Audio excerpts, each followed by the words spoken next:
So this week's Parsha is Miketz.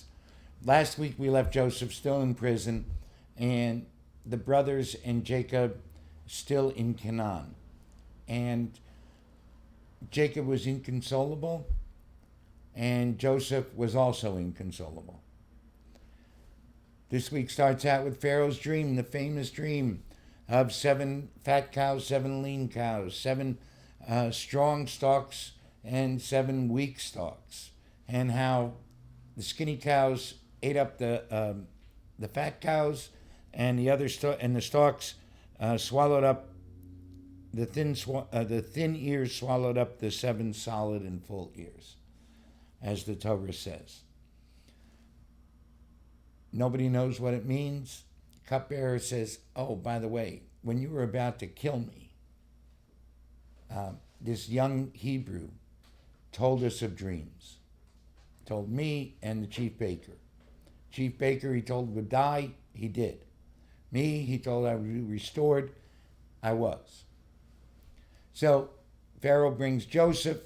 Joseph changes. Just as Jacob changed when he had the wrestling with the angel. This Parsha sees Joseph change somewhat. No longer is it Joseph pontificating, but Joseph says to Pharaoh, "It's not I, but God who will interpret your dream."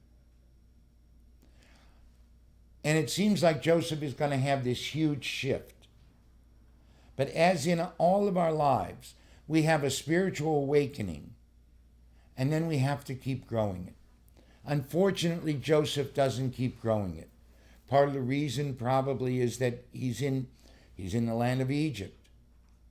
So he gets made the number 2 guy, and everything's going great in his life. He has one son that he names Manasseh. And what does it mean? God has made me forget completely my hardship and my parental home. The second son he named Ephraim.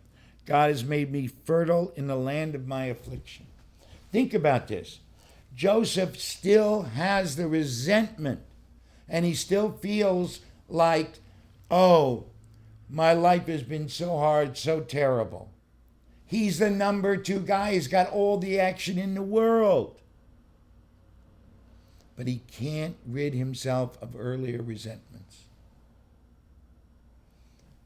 We see that even though Joseph knows that it's God delivering him, God instructing him, that he's an instrument of God's voice and of God's word, he can't not keep a resentment. And when he sees his brothers, it just grows. He listens to them say, "We're being questioned. All of this is happening because of what we did to our brother. We were wrong." Rather than say, "I'm your brother," he makes it harsher. Keeps Shimeon, then they bring Benjamin back, and he sets up the brothers twice. Even though he sees that the brothers are together, even though he sees that the brothers love their father, his father, he never once asks, "How's my father?"